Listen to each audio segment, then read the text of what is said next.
Hi everyone, welcome to Discovery. And for today, we're checking out Pablo's Usad, the official lyric video.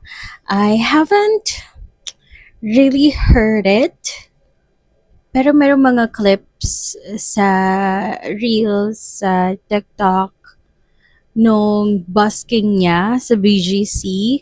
And ayun, parang kinanta niya daw dun yung Usad. So, it's very promising dun sa mga clips na nakita ko. Pero hindi ko pa siya um, napakinggan all throughout. So ngayon, first time nating papakinggan.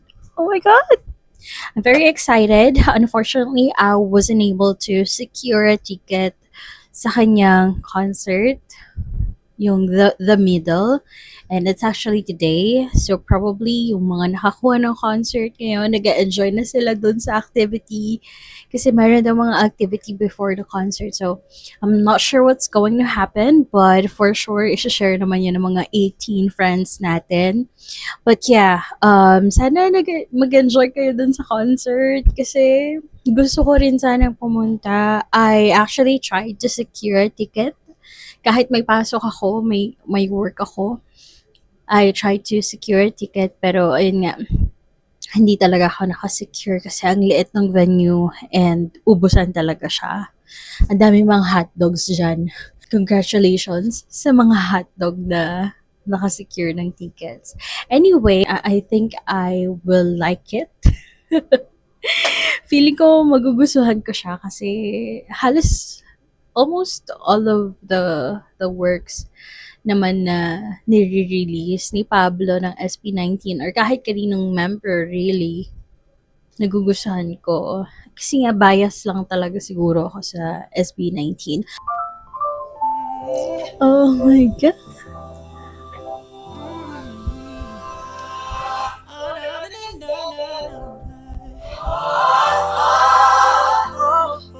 May captions ba?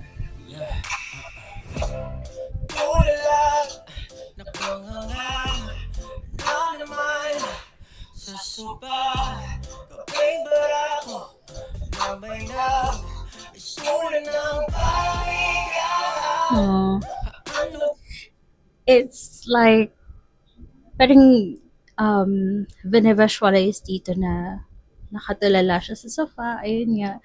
Yung kape niya na barako, parang palamig na. Kasi sa sobrang, parang yung lagi mo nang nilalagok yung kape. And siguro another thing here is usually ang kapeng barako is mainit, 'di ba? Pero sa kanya parang palamig na siya kasi malamig na yung kape niya kasi he's so into his thoughts na nakalimutan niya ng may iniinom pala siyang kape. So parang, oh my God! Kahit sino naman sa atin na-experience naman na siguro yun, no?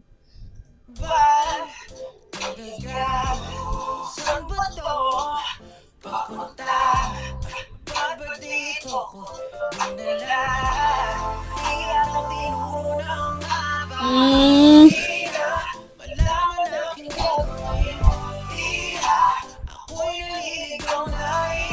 Oh my God.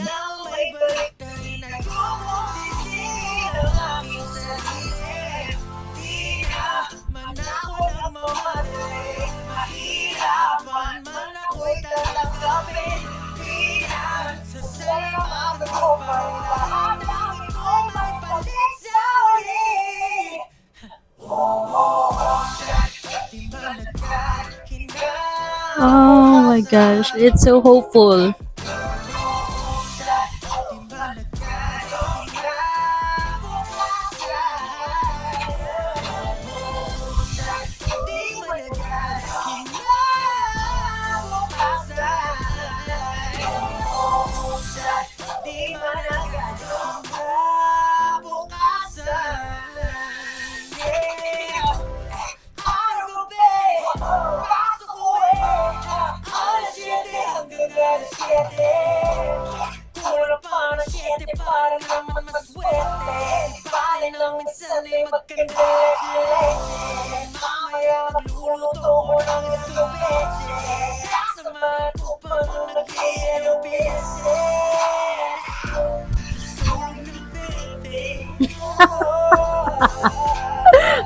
God.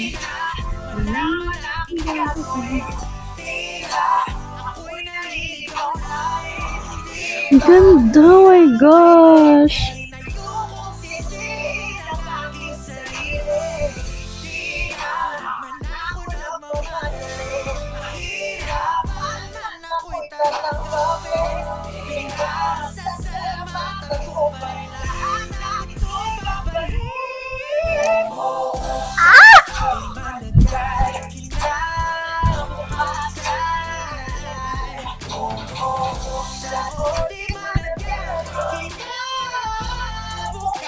Oh my God, sing Pablo.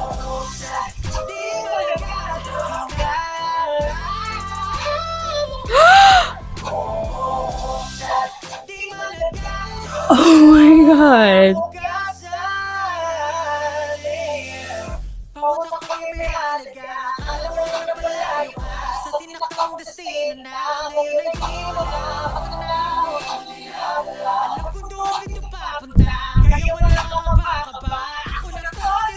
Yes, yes. Oh my God. Oh my God, Pablo.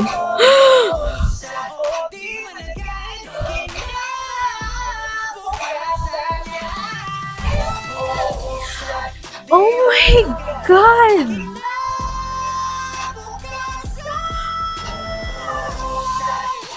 Oh my God, yung mga ad-lib niya. Oh my God. Yung mga ad-lib niya. Oh my God.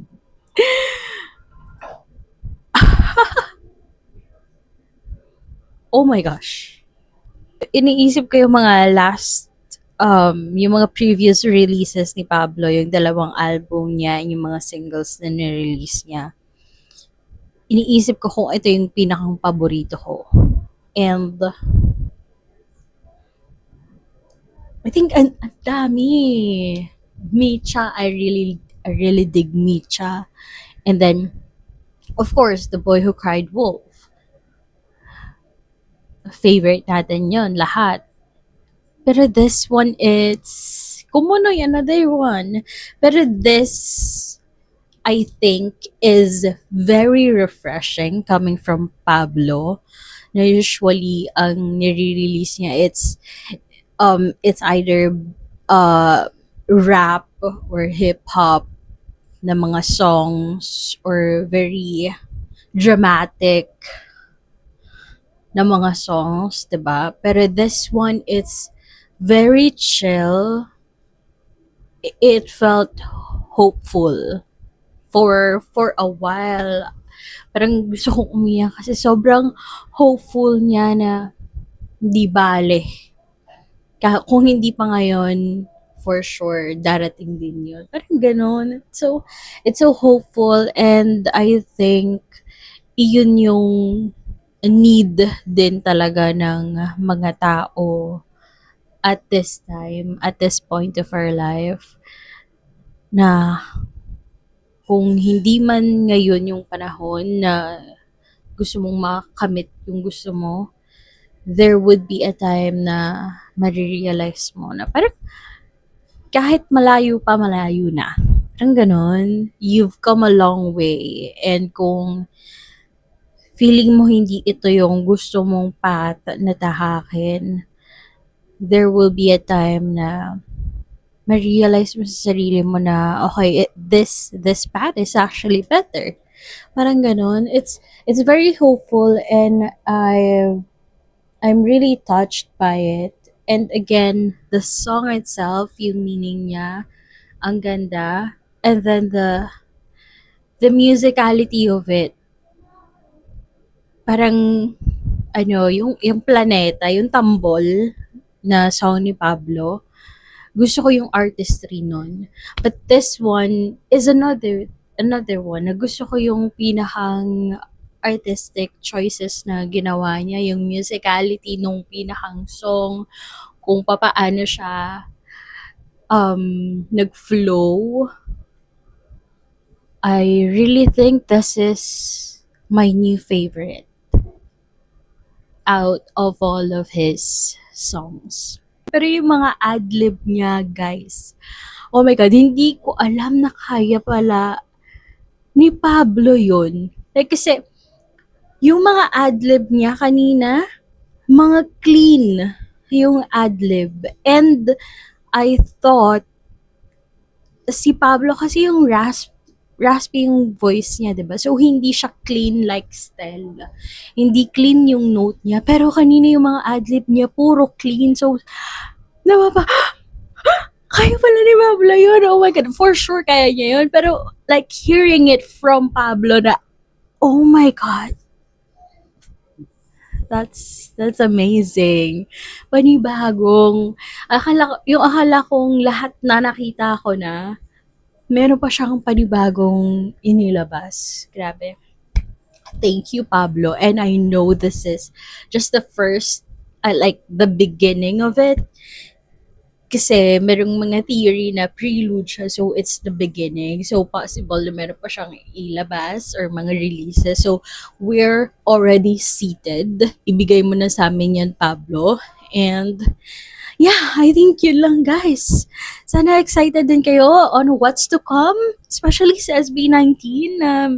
I don't know, possible na meron na ulit silang niluluto for sure. Hindi pala possible. For sure, meron silang nilulutong bago. Pero possible na malapit na siya. So, I hope you guys stuck around and see you again till next. Bye!